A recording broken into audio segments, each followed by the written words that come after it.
Hello everybody and welcome to Green Star Trading with me, Tom.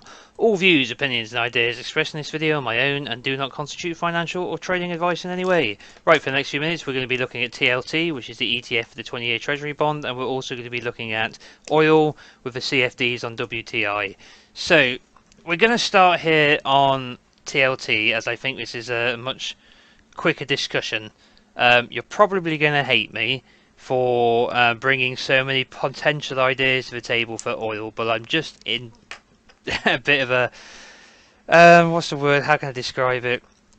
A bit of a loss, I should say, at the moment when it comes to oil. I've got so many ideas, and they all seem to be valid. So I think it's just a good idea to talk through them. But we'll come to that in a moment. First thing I want to talk about is TLT here. So we're going to actually start with our bearish count here on TLT. Right, and this is the idea that we are not going to go beyond the wave 4 invalidation point here at 154.55, and we're looking for a completion of a fifth wave down of a greater C, which will take us down to new lows. Now we've been looking at this for months and it hasn't materialized. I haven't labeled this chart, okay, other than a WXY within this channel. I have less and less faith that this is correct. Which hasn't been helpful, I know, to you guys, but there are so many arguments out there about deflation and inflation, which are all contradicting one another. If we've seen the peak, or if I say we've seen the bottom in bond prices in the 20-year Treasury, then that means we've seen the peak in yields, and we're now just going to see, well, we will see negative interest rates if we've bottomed here in price. Price will rally, rates will collapse, and yeah, that is what the future looks like. If the slowdown in GDP, slowdown in growth, deflationary argument takes hold, and growth is not going to be explosive, then that view makes sense. Okay, and that would be the bullish case, that we rally here in the 20-year Treasury in prices.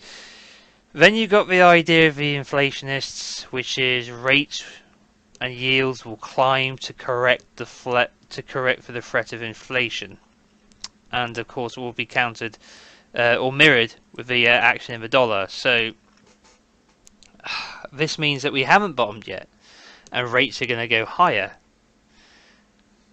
Okay, so yeah, and these people, they have their economics degree. I don't.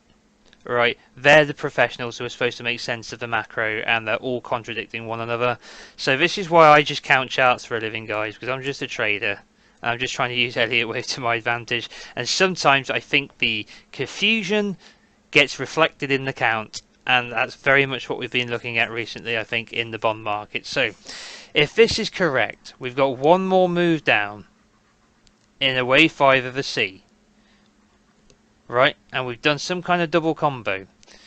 We will know soon enough, because if we break this invalidation point here, you might still enter the level and reject it, but if you break it, reject it, you're going to come back through it, would be my guess, because otherwise you've invalidated it for no reason. So assuming it's in the right place, which I think it is, this is the cutoff point for me remaining bearish here, and I'm not even bearish anymore, I'm neutral. I have no position now in the TLT. You know, I shorted it down to the lows, I saw this move up, this move down, thought this was the beginning of the wave 5 down, shorted it again on the reaction as I would using the standard trade setup, but then I got stopped out with the move up and I haven't re-entered the market since. So now I'm just waiting for something. I feel like I've missed a bus on the bullish side, because I haven't been able to interpret the count until recently. If that's the case, good job that there's hundreds of thousands of assets out there to trade, and we don't become obsessed with just doing one thing. So that's the bearish idea. The bullish idea is uber bullish, and this is peak yield has come and gone. And we had a bottom here, double bottom here, and now we're building an almighty extension in a wave 3, having put in a complex wave 2. Or an expansive. Well, it felt complicated because we were trying to count it as an impulse, but if we do just count it as a WXY into a B and then 5 waves into a C, we can get a wave, intermediate wave 1, A, B, C into a 2, then we start building what looks like a gigantic series of 1-2s inside of a huge wave 3 extension. Ignore where I put all these are just here for me to drag down as they arrive, but we're going way higher if this is correct, because what we've done is a leading diag, expanding leading diag in a 1, we've got this zigzag in a 2, then we've gone 1, zigzag in a 2 on a different wave degree, so it doesn't have to alternate with this one. Then we've done 1, zigzag and a 2 again, also on another different wave degree, so it doesn't have to alternate with either of these. We've got 1, 2, 1, 2, 1, 2, and now we're going to go 3, 4 on minuet, 3, 4 on minute, 3, 4 on minor, 3, 4 on intermediate. You get the picture. Okay, so potential explosion happening here. Very strong trend line we've seen underlying all of this price action recently.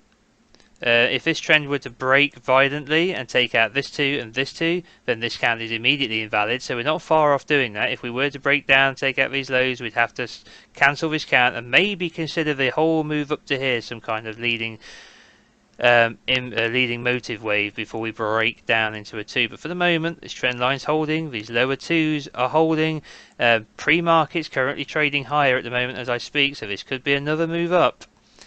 Into what? Minute on minu sub minuet, then 1, 2 on micro. You get the picture. It could just keep building these 1, 2s until we finally break up higher. Trend line holding. Now, if I just take a minute to bring up some volume, I tend to use volume in my own analysis, but I don't leave it on the chart when doing videos normally because it's just one more thing that ends up on the chart. So let's just see what we'll do. We get rid of the numbers for a minute and just have a look at the count. So that was the bullish count. Let's bring up let's do a basic analysis now for the TLT. Since we've looked at the bullish count, we've looked at the bearish count. So 10 in yellow, 20 in blue, 60 in orange, 250 in green. Bring up our momentum indicators. Let's see what we can see. Let's come out to the weekly time frame or to the chart. Alright. Okay, so where are we? We're above the 60, above the 10, above the 20, above the 250. All exponential moving averages now curving upwards, which is bullish. We had the signal, the average cross over the signal back here. We've remained bullish with momentum sinks, big green bars back up just above or just around the zero bound, almost back into overbought conditions after reaching extremely oversold.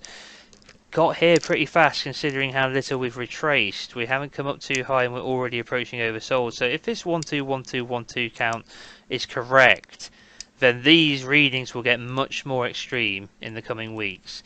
Volume, very low volume during all of this crash down. Let's come down to the daytime frame and have a look.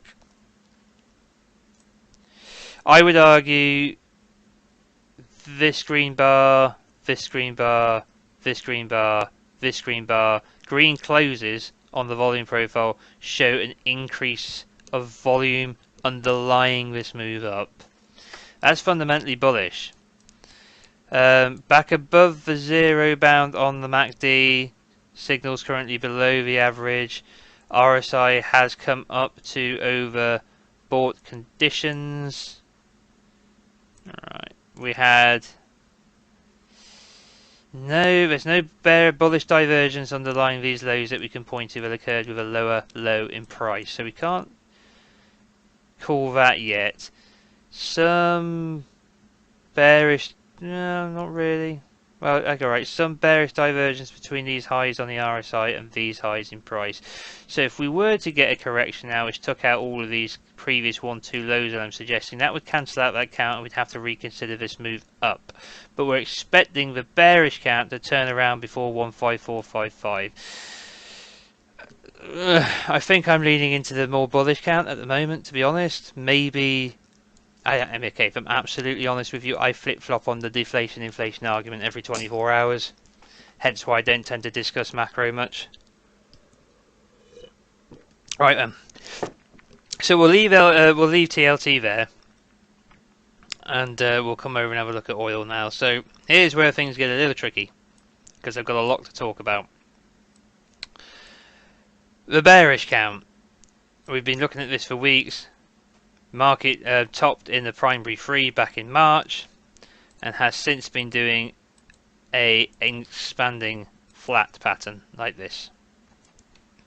Now, there are a lot of problems with this count, which is why I've reconsidered so many bullish options, which we're going to go over and have a look at. So the bearish option here, first thing is trying to get a free. If we're talking a flat pattern, we need 335, right? So we need a free move here.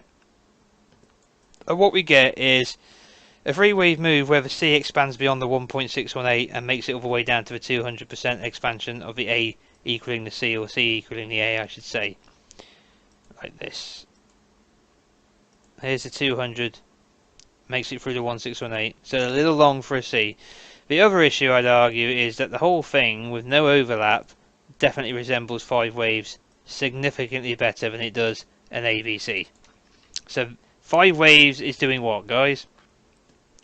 It's starting something or it's completing something. Right, so we'll remember that when we come over and have a look at the bullish count in a minute. Now we get another problem. We get where the hell am I? Bear with me one moment. For some reason the WXY has been moved, but it would be here, here to here. I don't know why that's happened, since I've got a completed ABC. I must have just deleted it off the chart by mistake. W, X, Y. So we get another massive Y in relation to the W, another huge extension. We get a flat A, B, 5 waves in a C for our W. We get a very short and snappy zigzag in our X. And then we get another flat here. Oh no, this is a zigzag, excuse me. 5A, B, C, extension in the C. Almost 90% pullback in the B. Very, very deep for a zigzag. That's the whole point. So this isn't even a double zigzag, we're saying a double combo, and we got a huge extension in the C wave here as well. So I just don't like it.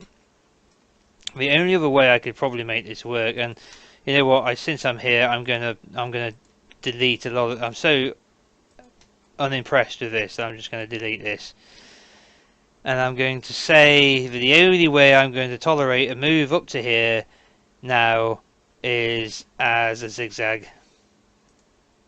So I'm going to say A, B, C, like so, and this is going to have to be a diagonal.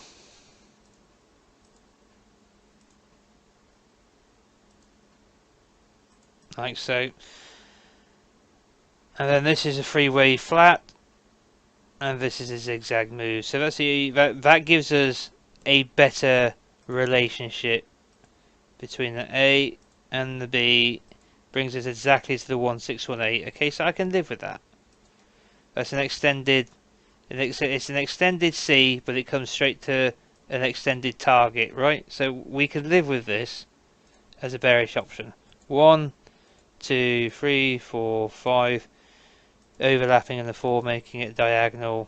We'll call this minute inside of the A. Right, so if we've done that, excuse me for a moment, and we've topped out in the B, around the 1.618 extension of the A, mind you, here's the 1618, if we switch it into log, we get a little closer to it. Okay, so it is there, it's a little bit of an overshoot. Then this does not look like 5 waves to me. Okay, this looks like 3 waves. Like this. That looks like 3 waves to me. This could be 5 waves, this could be 3 waves. Okay, but if we're going to come down off of a high, we've got to count, and we can't get a clear impulse, we've got to count this as 5, 3, 5, 3, 5, so on and so forth, right? And we're going to start impulsing down. So the wave structure doesn't really support it. You might be able to dig it out. 1, 2, 3, 4, 5. Maybe even 1, 2, 3, 4, 5. A, B, C. 1, 2, 3, 4, 5. But they're not nice looking impulse waves at all. But it's possible.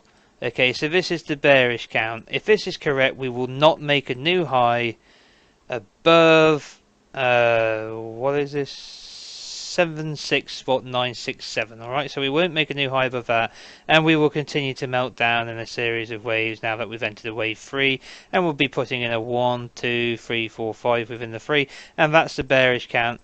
There you go. So let's move on and have a look at some of these other options. Okay, next option, bullish count. We solve the problem we were dealing with here of 1, 2, 3, 4, 5 waves down by letting it complete something.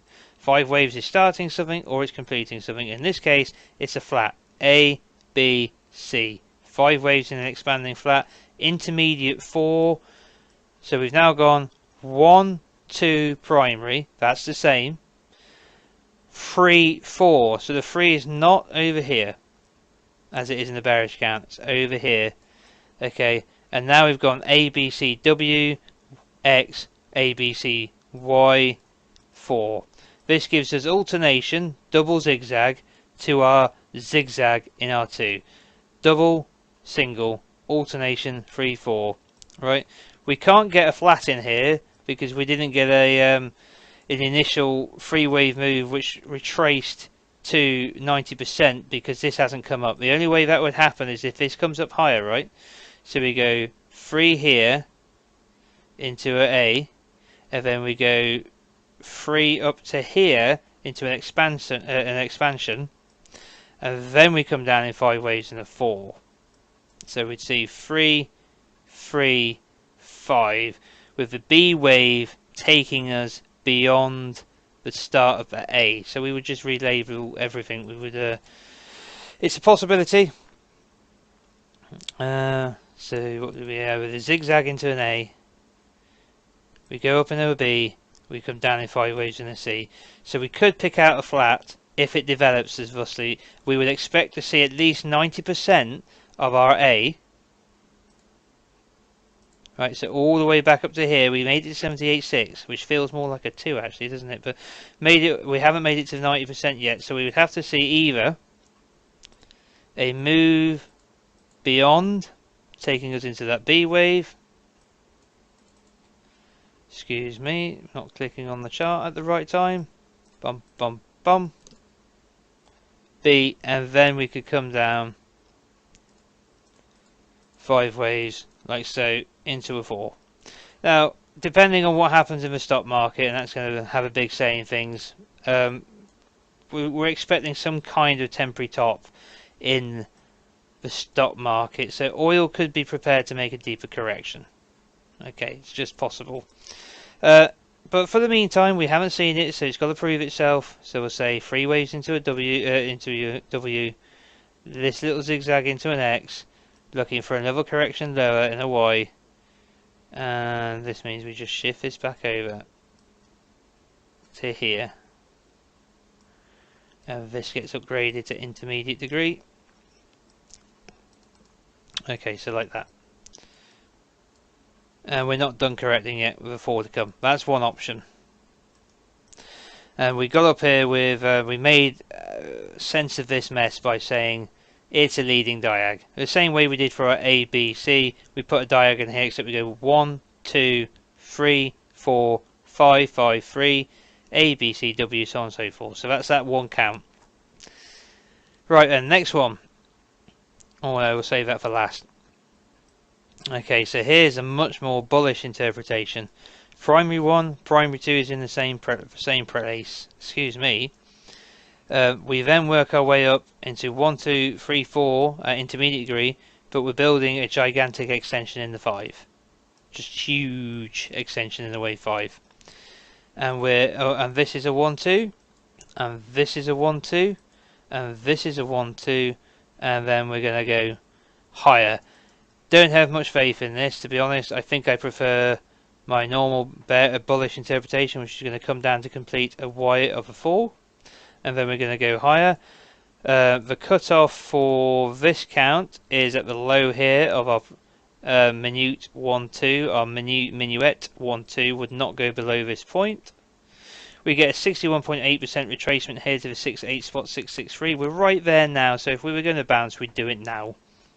And then we've got a price label down here as well. If we take out this low, then we're likely looking at the correction of W to here, X, Y. If we take out 65 spot 111, so keep an eye on that. In order for this 1212 idea to take place, we don't want to see this level at 65 spot 111 taken out. The final option, this is uber bearish in the short term, less bearish in the long term, ironically, but the idea is that we completed the cycle wave 1-2 back in August through to November last year. Everything up since that point has just been a series of 1-2s into a gigantic cycle 3, which is off to the moon, just absolutely off to the races. This supports the inflationary argument too, absolutely, obviously. You cannot, I mean, if this is cycle 1, this is cycle 2, if this is primary 1, primary 2, intermediate 1, 2, we've got minor 2, 1, 2, minute 1, 2, minuet 1, 2, so on and so forth, until we build our 3, which could be way above $100 and going higher into a 4, 5. So we'd be off to astronomical oil prices. Again, that sounds very inflationary to me. So this is like an uber bullish argument, and we're not going to consider this, as a primary yet. Okay. So if I'm going to leave you guys here today with anything to think about, I would say my primary count in oil is that we've topped in a primary 3, we've done 3 waves into a W, we've done an X, we're looking for 3 more waves down in a Y to complete a primary 4, which is alternating with our primary 2, and then we'll have another push up in a primary 5 to go higher. Now let's just do some basic technical analysis then. Bring up our 10 exponential moving average in yellow, 20 in blue, 60 in orange, 250 in green. And let's zoom out to the weekly time frame, bring up our indicators, bring up our volume profile here as well. On the weekly, we are, and of course, don't forget, we've still got the bearish idea, right? 1, 2, 1, 2, and we're just going to keep going down until we complete 5 waves down. That is also an option, guys. We have to remember that. So above the 20 exponential moving average, currently in the process of testing it on the weekly time frame, almost within a couple of ticks of it. Below the 10, above the 60, above the 250, 60's crossed over the 250, both trending higher with the price above it. That's what we call the golden cross. Except, as I've often pointed out on this channel, time and time again, that whenever you witness a golden cross, it's often a week or two later that you put in a top. Could be a temporary top, or it could be the top, but you often put in a top after a golden cross, because the golden cross is normally a basic analysis signal that the retail traders use to pour into the market, and therefore it's not a particularly good time to do it.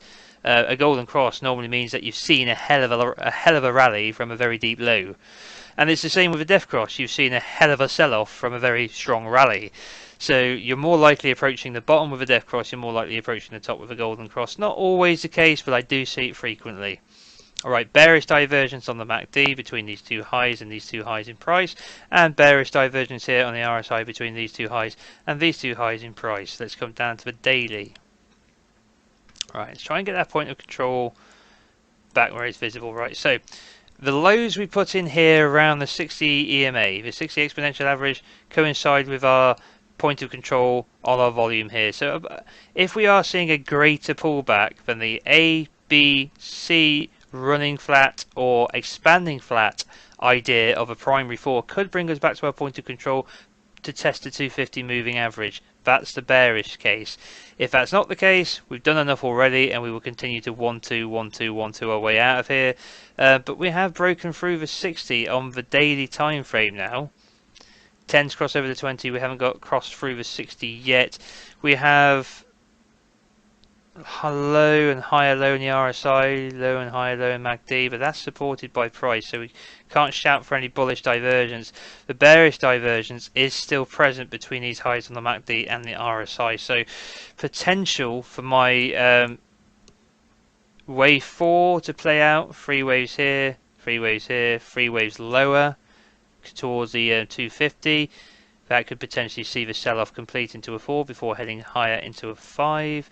Or the more bearish scenario is going to play out. Either way, the that's where I'm going to leave it. Alright then guys, thank you for joining me on this technical analysis of oil and TLT. If you like what you've seen and you're new to the channel, please subscribe, smash the like, hit the little bell notification icon to remain informed of future video releases. Leave us a comment section. That's not right. Leave us a comment in the comment section below if you want to. And thank you, as always, to my patrons. Your support is greatly appreciated.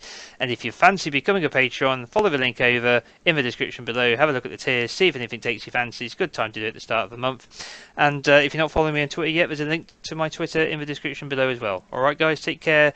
And remember, as I said, I'm off on holiday. This Friday will be away 10 days, so you're just going to have to pull up with me not being around on YouTube, and I'm sorry about that, but I will get back to you when I'm back. Alright, all the best, bye bye.